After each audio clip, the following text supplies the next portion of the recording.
Amici di The Boat Show, ben ritrovati. Per gli appassionati di sport ci sono dei nomi che sono dei veri e propri capisaldi, che so, per il tennis Wimbledon, per gli appassionati di motori la 24 ore di Le Mans. Antonio, se io pronuncio la parola Fastnet per un appassionato di vela... come a un gatto sale il pelo sulla schiena, la Fastnet Race è qualcosa di mitico. È un sogno. È un sogno, farlo almeno una volta nella vita sarebbe bello. Presentaci bene il posto che ha rappresentato da sempre la storia, le acque del Fastnet. Guarda, il Solent è dove è nata un po' tutta la marineria, perché lì si fermava la flotta inglese, che sappiamo è stata la più potente. Poi ci sono le declinazioni verso il diporto, la Rolex Fastnet Race, con lo scoglio. Lo scoglio nasce nel 1925 e alcuni amici decidono che vogliono una regata d'altura, la chiamano Ocean Race, la prima volta partecipano in 7, vince Jolly Breeze, una barca costruita in Francia, ironia della sorte, e da lì nasce tutto. Viene fondato il Royal Ocean Racing Club. Perché è diventata così famosa, così affascinante? Perché rappresenta uno degli emblemi della vela mondiale? Vedi, intanto è un mare molto difficile che bisogna saper navigare e ci sono state anche delle tragedie, quella in particolare del 1979. E lì si è un po' scritta tutta la storia dei grandi marinai e dei grandi designer. Dal 1957 è diventata parte dell'Admiral's Cup, che era un campionato del mondo a squadre, e quindi lì si è veramente sedimentato e costruito tanto dello yachting contemporaneo. Antonio, la Rolex Fastnet è stata motivo ispiratore per competizioni simili e se sì perché? Assolutamente, sono nate la Middle Sea Race e altre regate con una lunghezza superiore alle 600 miglia, che è il requisito per diventare soci del RORC. E c'è questa specie di elite, no, degli uomini della grande altura. E il modello è quello della grande difficoltà. Antonio, partenza lo scorso 22 luglio, ci racconti bene il percorso? Sì, guarda, il percorso storico era la partenza dal Solent e da Cowes, giro attorno al Fastnet Rock e poi arrivo a Plymouth in Cornovaglia. Da alcune edizioni invece si arriva in Francia, a Cherbourg. Però si parte da Cowes. Si parte sempre dal Solent e da Cowes. Per quanto riguarda i partecipanti, sappiamo che ce ne sono stati più di 500 ed è bello vivere questa competizione. Sì, tutti i grandi protagonisti della vela c'erano. Grazie Antonio, andiamo in regata per questa 50esima edizione della Rolex Fastnet, da seguire perché c'è la storia, c'è la tradizione, c'è la competizione, ma soprattutto ci sono delle immagini assolutamente uniche e speciali. The Spirit of Yachting, un programma in collaborazione con Rolex. Cowes, it's the mecca of yachtsmen from all the seven seas.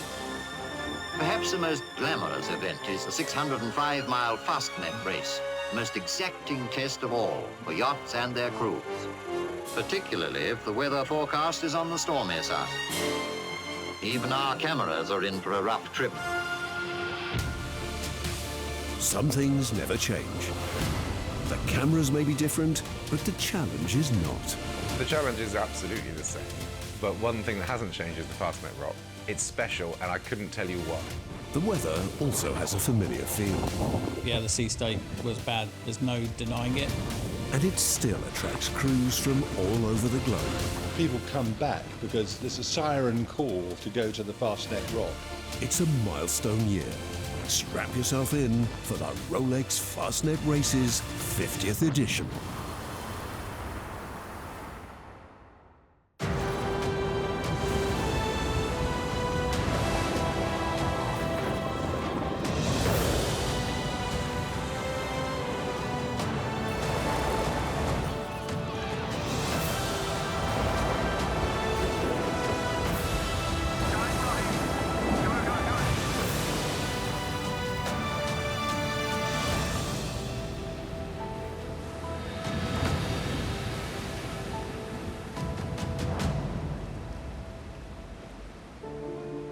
Since its inception in 1925, there have been 42 winners of the Rolex Fastnet Races Challenge Cup for the best yacht overall.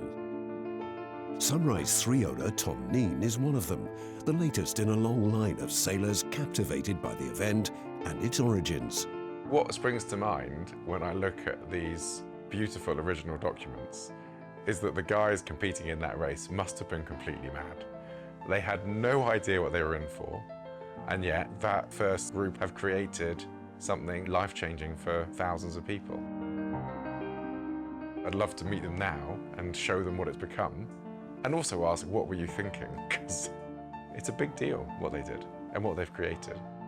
With the 50th race about to begin, could the trophy find itself in different hands by the time this historic edition ends? I think there are some standout people in the running. James Neville with Noir. Teasing Machine has been on an incredible run of form. Absolutely ran, and Nicholas Sandstrom, Nicholas has won it twice before, will certainly be putting on an impressive performance.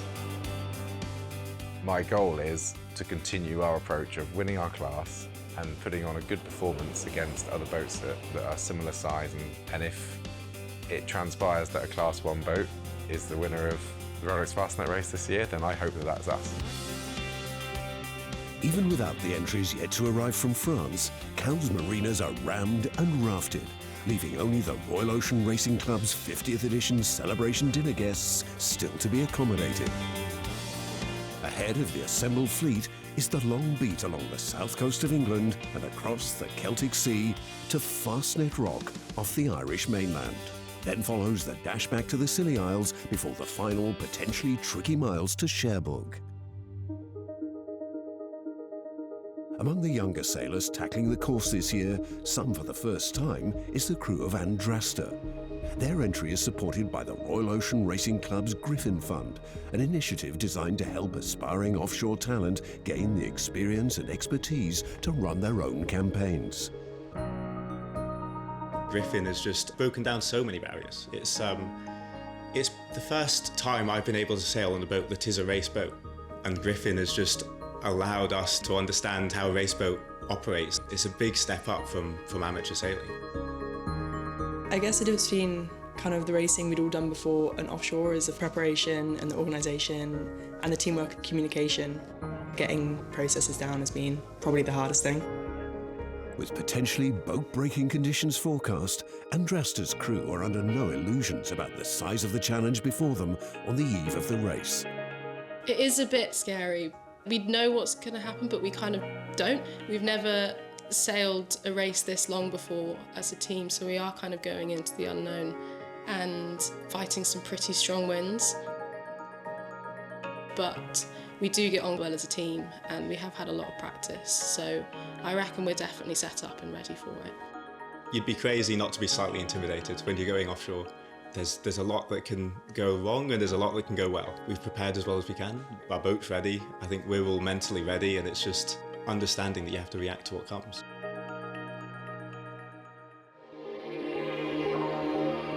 The 430 boats heading to the start line for the 50th edition of the Rolex Fastnet race constitute the biggest fleet ever assembled for a major offshore event.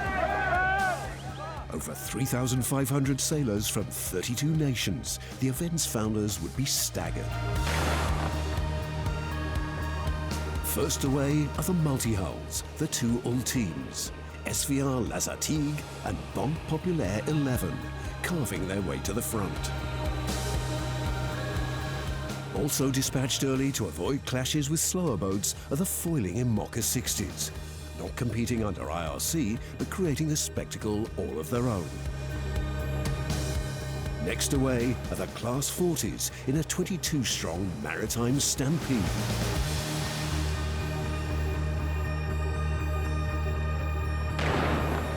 After another 15-minute interval, it's the turn of the IRC Zero and Super Zero fleets to be unleashed, featuring some of the biggest names in offshore sailing.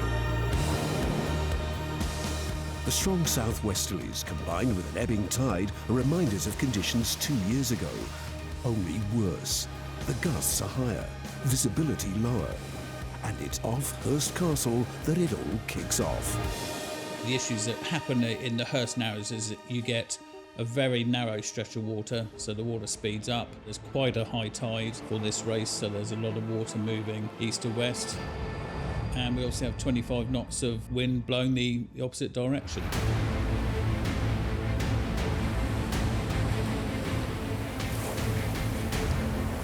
Yeah, the sea state was bad, there's no denying it. Some of the pictures are quite effective, but you also look at some of the pictures of the boats that are fully reefed with trysails, storm sails. It's windy, but they're shooting along quite nicely. A record fleet in challenging conditions. The 2023 race start provides a spectacle worthy of the occasion. For all crews, whether seasoned professionals or committed Corinthians, the hours ahead prove tough and attritional, as big a test of tenacity and seamanship as any in recent years.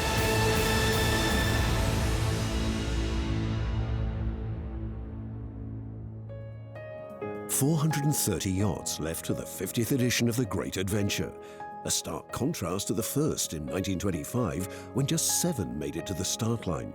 An event recorded by the pioneers of sailing photography, Beacon of Cowes, now in its 3rd generation.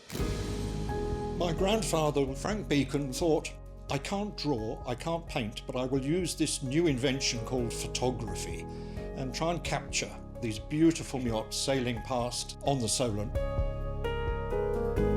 So he developed a camera of his own design, and he fired it by biting a rubber ball, much to the consternation of the skippers and owners who looked incredulously at it. I am now scanning all those glass plate negatives, and the detail we can get from an 8-inch by 6-inch glass plate is phenomenal. If they had a wristwatch in those days, you could almost read the time on it.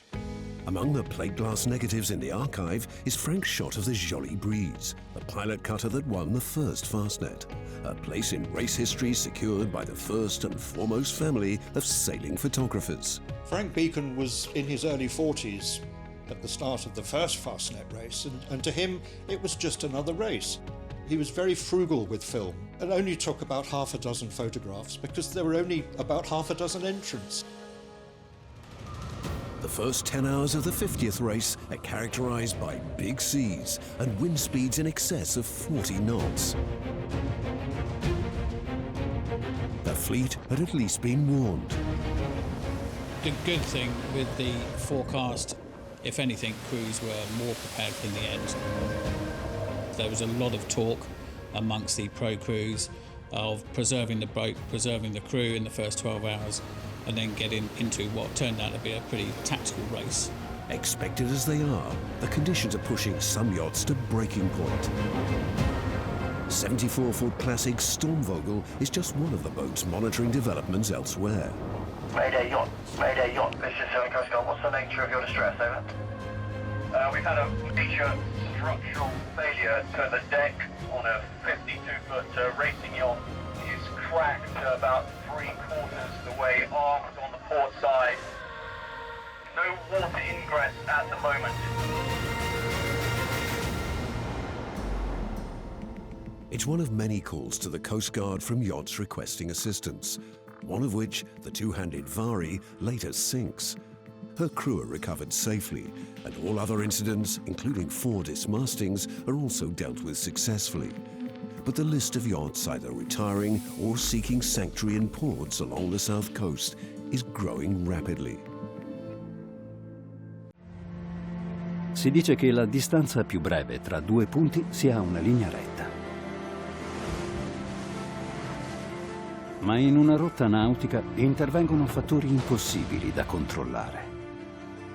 Venti capricciosi, correnti insidiose, onde possenti. Forze così poderose si affrontano solo con volontà incrollabile, grande esperienza e un formidabile intuito.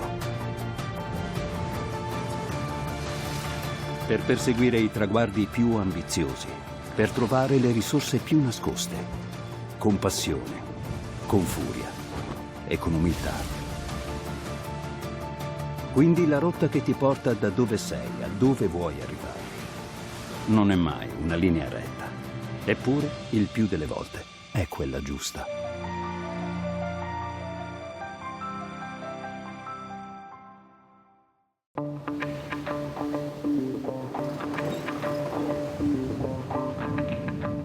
After crossing the Celtic Sea overnight, reaching speeds of up to 35 knots, the two Ultime multi-hulls, SVR Lazartigue and Banque Populaire 11, are approaching their immediate objective. On y va, Antoine?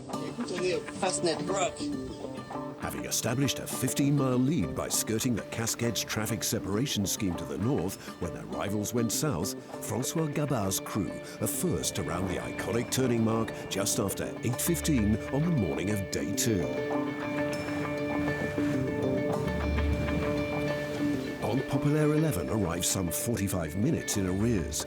Armel Leclerc and his crew with it all to do on the run to the Scilly Isles and the final leg to Cherbourg. Back up the racetrack, Stormvogel also have their work cut out.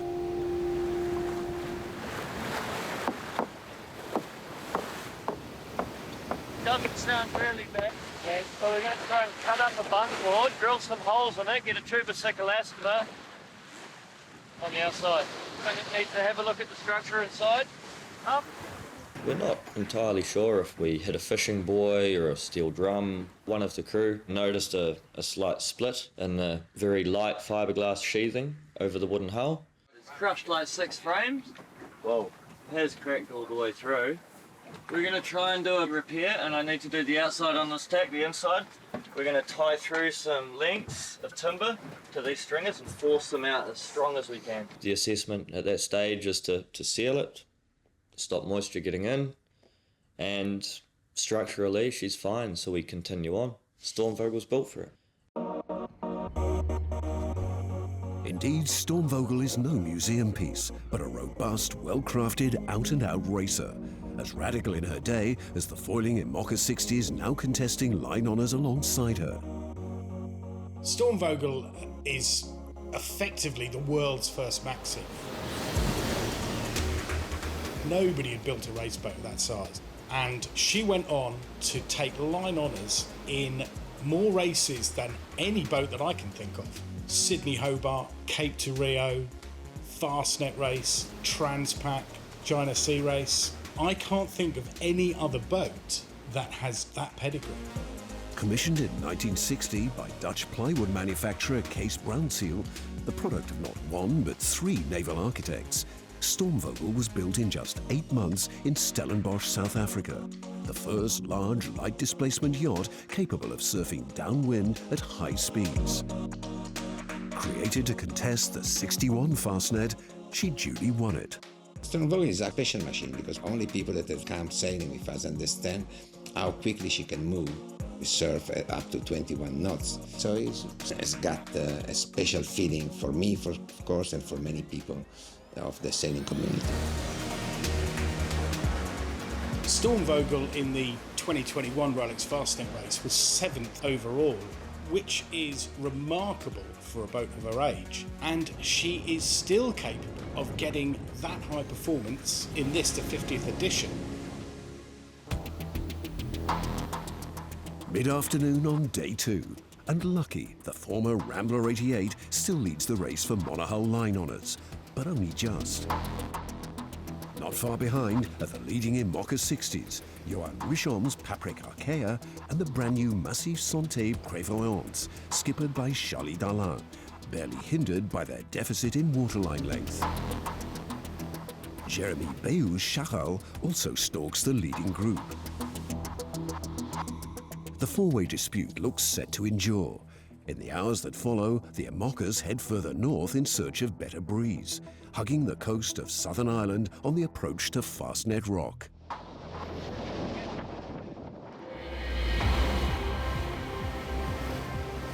Despite the manoeuvre, it's the powerful, canting-keeled Lucky that gets there first. She rounds just before 9 p.m. The long beat upwind finally over. Paprec Arkea is the first of the Immocas to round. 7 miles now the deficit. Massif is a further 9 miles astern. Barely 40 minutes later, at the other end of the course, leading multi-hull SVR Lazartigue is poised to skate over the finish line in Cherbourg, escorted by an appreciative spectator fleet. A vivid expression of French support for competitive offshore sailing. François Gabard's crew have taken just 1 day, 8 hours, 38 minutes and 27 seconds to complete the course and set a new outright race record, beating the time set by Maxi Group Edmondo Rothschild 2 years ago by more than 36 minutes. I mean, this is a flying machine. It was not easy on the first hours of the race. It was upwind with a lot of waves, so I didn't feel good for the boat at this timing. But after and at the end, from the Fastnet to here, it was flying, good feeling. By the start of day 3, it's the 50-foot boats like Warrior 1 who are staking the strongest claim on the overall title. Having already passed the areas of high pressure now enveloping the smaller boats, the impacts of the first 12 hours fast receding. Eric de Turckheim's informed crew on teasing machine approach Fastnet Rock in the early light.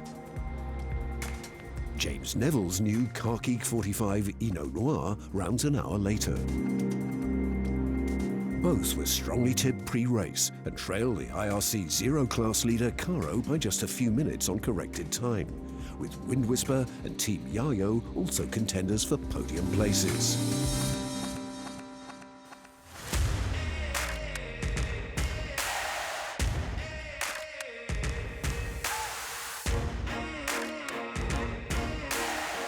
By late afternoon, it's the turn of Ermanno Traverso's crew on Stormvogel to reach the iconic mark. Her running repairs remain intact, along with hopes of a swift return in her favoured conditions. Look at this. 17. To bring a boat like Stormvogel back to life, back to this level of circuit like the Fastnet 50-year celebration, is an honor and is a great pleasure. It's fantastic. Up ahead, the fight for monohull line honours is reaching a critical phase, with Massif and Paprika Arkea now in a match race for the title, having reeled in the fully crewed Lucky at the Scilly Isles on account of their high-tech foils and hull shapes. Lucky dives south to try to recover her lead, some 15 nautical miles behind, but having started later with 30 minutes in hand. Battling falling winds and a foul tide, the Amoccas struggle on the remaining miles to Cherbourg, only for Charlie Dallan's new generation Massif to finally pull clear of Johan Richon's Paprika Arkea and cross the line to another rapturous welcome from local fans and race followers. They complete the course in 2 days, 7 hours, 16 minutes and 26 seconds. A little over 4 minutes ahead of Paprik, 15 ahead of Lucky, but more than an hour and 17 seconds ahead of the time set by the 140-foot Scorpios in 2021. Yeah, it's incredible to win with a brand new boat. Only 5 days sailing before the delivery to Cowes. We never sailed before in 30 knots. We reached almost 40 knots going down the Irish Sea, and yeah, everything worked perfectly.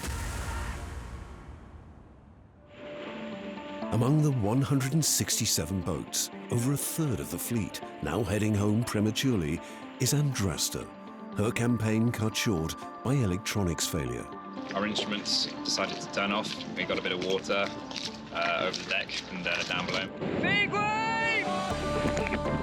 Once our navigation equipment died, we had to go into Portland to try and repair it, but we didn't think it would hold up going through the Irish Sea. So we decided to retire, unfortunately. Pretty gutting. Yeah, just a bit frustrating, but at the end of the day it's racing, so things go wrong. But we've now got 5 days worth of food to get through, so really. Challenge accepted. I think we were all disappointed to drop out from the race. There was a lot of hard work and prep that went into getting to the start line, but I think it benefited massively. I think we learned a hell of a lot about how you run your strategy for a race and how you make decisions within a group. Yeah, we've learned loads.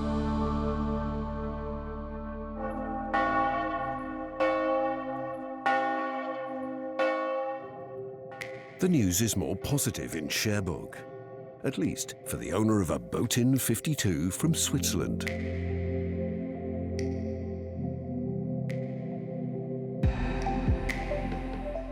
At 6:25 on the morning of day 4, Max Klink's crew on Caro arrived to stake a strong claim on the overall title, beating by almost 2 hours on corrected time the mark set by Wind Whisper the previous evening.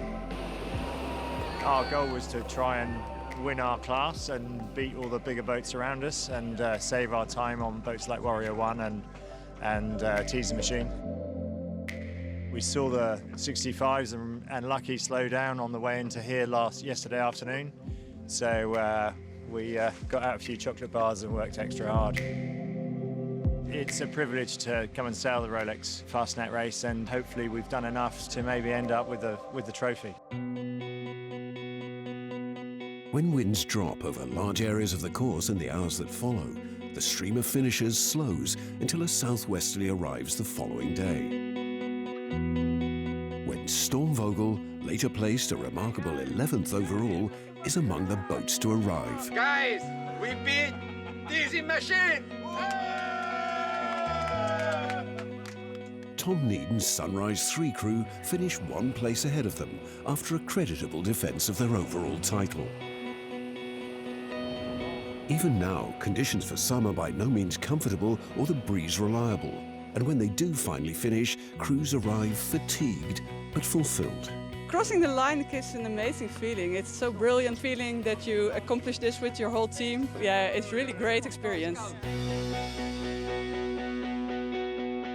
Thanks to their dream run home from the Scilly Isles and the dearth of breeze on day 4 for potential rivals in smaller boats, Caro's time of 2 days, 16 hours, 40 minutes and 2 seconds is declared unassailable. Cheers for Caro, hip hip! And Max Klink's crew are confirmed as winners of the Fastnet Challenge Cup. Winning the 50th Fastnet is something I will always remember, yeah, and be super proud of the guys on the boat.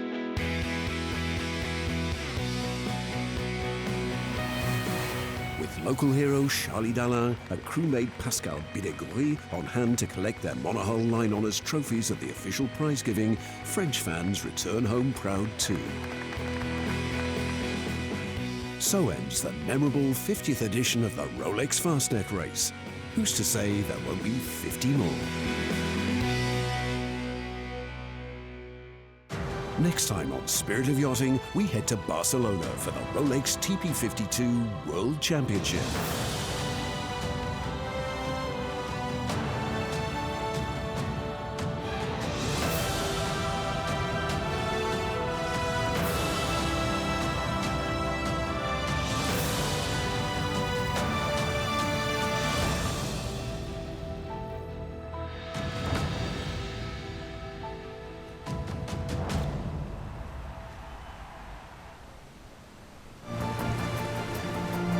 The Spirit of Yachting, un programma in collaborazione con Rolex.